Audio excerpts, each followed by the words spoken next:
Hey everyone, Felix from Nintendo Life here, and today we're here to review Fae Farm for the Nintendo Switch.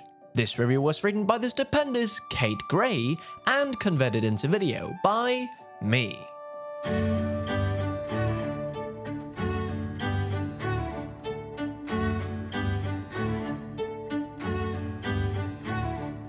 Let's just cut to the chase. You're here because you most likely got a hankering for another farming type game in your life. In fact, you've probably played most of them already, from Stardew to Harvestella, and you've most likely been burned a few times by games that didn't quite scratch that itch.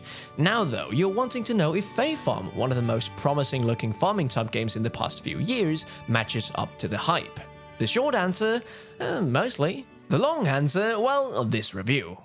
To start off with the praise, of which there is a lot, Fae Farm is utterly gorgeous. You may think from the trailers that it looks a bit like My Sims or one of those mobile game adverts where the grandma murders everyone, and we agree, but in motion, Fae Farm is beautiful. Colors bloom from every inch of its meticulously hand-painted landscapes, and although the character art leans on the side of simplicity, it works well, especially when the game is played in handheld mode. The designs of the food, the decor, and the monsters are also adorable and clever, and it seems almost timeless and illustrative, like a Beatrix Potter book. It's just a genuine pleasure to look at. If you've played any Rune Factory, you know more or less how the game will shake out. Some dreadful environmental issues like whirlpools, thorns, poison gas, etc. blocks progress, so you must delve into dungeon-like areas to find the source of said issue. You'll need to collect resources, money, homegrown crops, and materials to craft potions, tool upgrades, and food to survive the dungeons, and then when the clock strikes 11,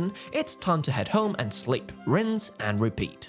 It's that collecting resources, money, crops, and materials part that constitutes most of the game. Between growing crops, discovering new crops, animal husbandry, and managing an ever-increasing number of farm buildings and workbenches, you'll absolutely have your work cut out for you. Whatever you don't need can go to the market tables in the middle of the town, where it'll be sold overnight. Whatever money you can make can be spent in the same market, mostly on home decor. But home decor is actually secretly a vital part of the game. Certain pieces of furniture increase your health, stamina, and mana bars, letting you venture further into the mini dungeons and cast more spells. As the game's name suggests, there's a great deal of Fae business that you'll need to interact with, although it only appears after the first couple of long chapters, and magic is everywhere. Mana is the currency you'll spend to use powerful tool abilities, like increasing your watering can's range, and it's also how you do attacks when fighting jumbles, the beautifully designed inanimate objects brought to life that plague your journey into the mini dungeons. If this sounds like a lot to handle, it is. Our save file is over 40 hours and we still haven't reached the end of the game's story because there's just so much to do. There is a workbench for everything: smelting ore, chopping wood, cooking, chopping food, making preserved food, making drinks, polishing gems, making seeds, making fabric, making potion ingredients, making potions, making honey, and making seals that allow you to skip to a specific dungeon floor. There's also critter catching, fish catching, shell collecting, ingredient harvesting, and, well, the list just keeps going on.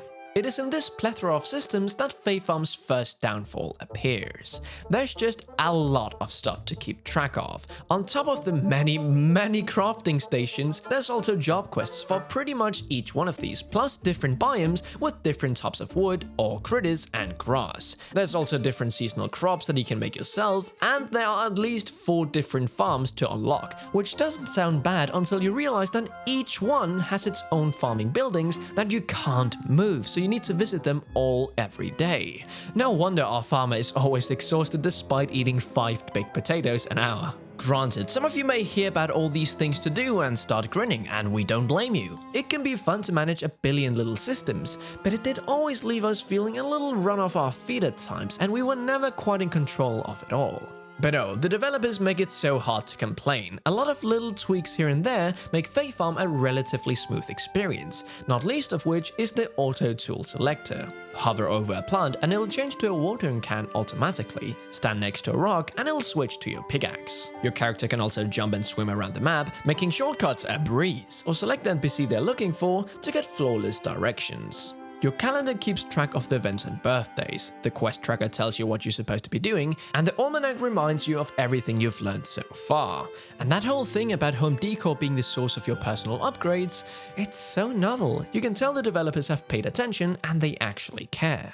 But we've been putting off our biggest sore note of this review: The game's social aspect. It's not bad, it's just not good. All the NPCs are about as interesting as a tea towel with recycled lines that they repeat every time you see them. You can become friends with someone just by listening to them thank you for the 1000th time for something you did 3 seasons ago. And friendships don't even do anything. They won't give you discounts, come to your house for tea, or even change their dialogue much. Even worse, the pre-decided romantic characters with all the emotional complexity of wet cardboard will fall in love with you whether you want them to or not. You'll go on dates with them, which are short and sweet, but your character is voiceless and will simply listen to them talk, normally about their insecurities, before they thank you for listening, as if you had a choice. If you choose to marry one, you'll get a cute ceremony out of it, but for the cost of 10,000 coins, you'll just occasionally see them loafing around your farm. That's it. The disappointingly puddle-deep socialization of this game feels like such a drop in quality compared to the loveliness of everything else. The game itself is not massively deep either, but it makes up for it with wonderful breadth. Coming back from a busy day on the farm to a husband who talks to me like we've only just met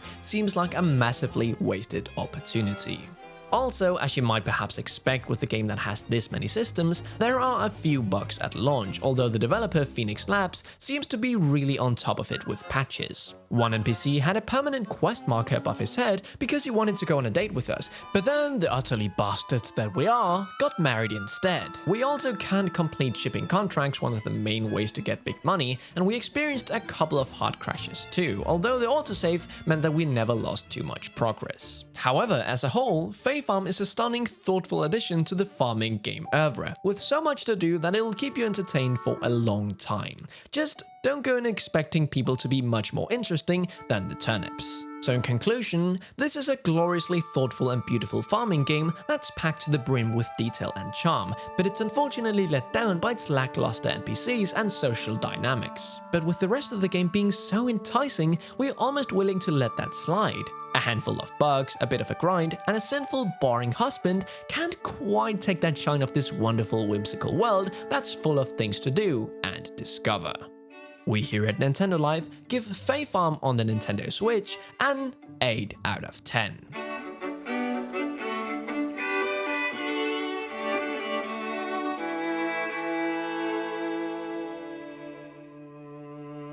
If you like this video, why don't you give that subscribe button a little click, even though it isn't very interactable, and don't forget to check out our website nintendolife.com for all sorts of reviews like these, but in written form. Stay safe and we'll see you in the next one.